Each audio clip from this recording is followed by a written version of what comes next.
subscribe to my channel.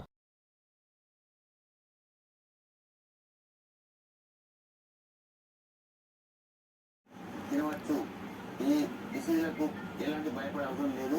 డిసీజులు రాకుండా మేము అన్ని విధాల వ్యాక్సిన్స్ కోళ్ళకు ముందే పిల్లలు ఉన్న టైంలో ఇచ్చాము కాబట్టి ఎవరు కూడా దీనికి భయపడుతుంది కావద్దు.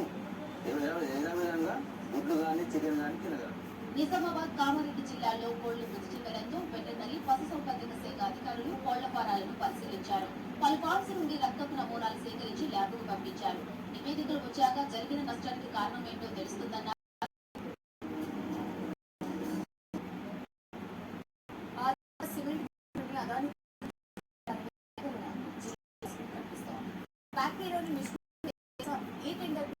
అనుమానాలు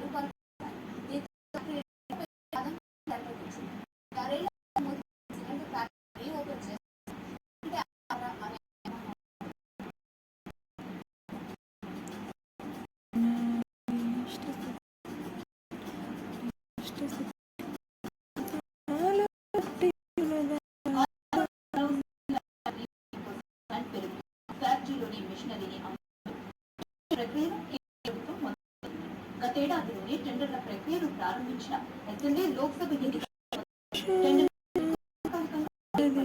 అయితే టెండర్ ప్రక్రియ నిలిపివేయాలని డిమాండ్ చేసి ధరలు పెరగాలని స్థానికులు.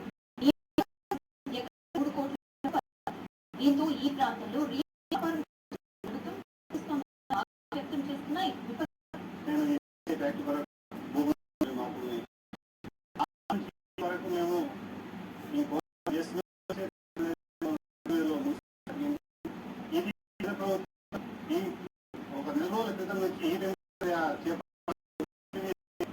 అమ్మాలనే ప్రయత్నిస్తున్నట్టు మేము వ్యతిరేకిస్తున్నాం. ఆ తర్వాత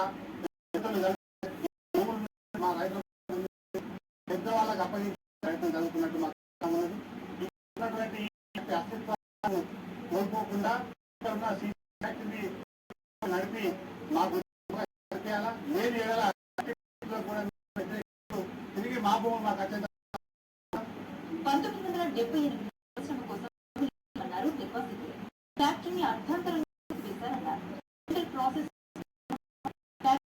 చేయకపోతే తమ భూములను తిరిగి ఇచ్చేయాలని డిమాండ్ చేస్తున్నారు. తరాలకు ఉద్యోగాలు విలేజ్ ని దత్తత తీసుకోవాలని చెప్పి మా దగ్గర భూములు తీసుకోవడం జరిగింది. అప్పటి ఇప్పటి వరకు కొన్ని సంవత్సరాలే ఫ్యాక్టరీ నడిపి ఉద్యోగం వచ్చి మా ఉద్యోగం కోల్పోవడం జరిగింది. మేము ఇప్పుడు రోడ్డు మీద పడ్డాము. మాకు ఎటువంటి ఏ ఆధారమానం ఫ్యాక్టరీని జరిగింది. దాన్ని ఒప్పుకోము. ఎట్టి పరిస్థితుల్లో ఈ ఫ్యాక్టరీ గవర్నమెంట్ కేంద్ర ప్రభుత్వం నడిపి మాకు ఉద్యోగాలు ఇవ్వాలి, లేకుంటే మా భూములు మాకు ఇవ్వాలి. అంతవరకు మేము ఎటువంటి పోరాటగా సిద్ధంగా ఉన్నాం తెలియజేస్తాం. ఈ ఫ్యాక్టరీలో 100 మందికి ప్రత్యక్షంగా 10,000 మందికి పరోక్షంగా ప్రభుత్వం 2,289 ఎకరాలను 1979 నుంచి ప్రారంభం కాగా ఏడాది 6 లక్షల టన్నుల 1980 ఏప్రిల్లో ఉత్పత్తి ప్రారంభమైంది. 14 ఏళ్ల పాటు నిర్విరామంగా నడిచిన 1998లో దీనికోసం అంచనా వేసిన 8.18 మిలియన్ టన్నుల కేవలం 6 టన్నులు మాత్రమే 42.6 మిలియన్ టన్నుల ముడి సరుకు అందుబాటులో ఉంది. సుమారు 100 ఏళ్లకు సరిపడా ముడి సరుకు నిలబడి ఉన్నాయి. కానీ నష్టాల పేరుతో ఫ్యాక్టరీని మూసివేశారు.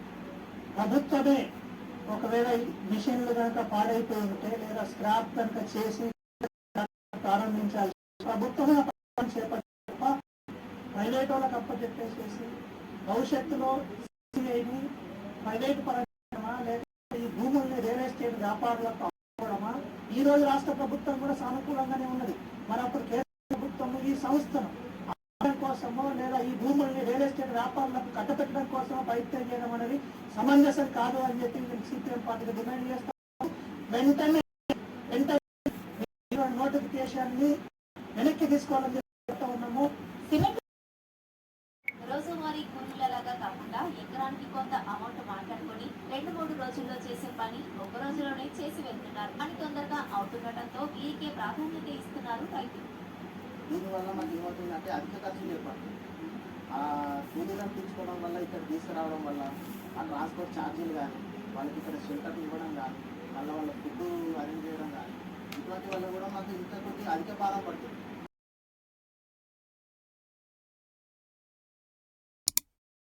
Subscribe.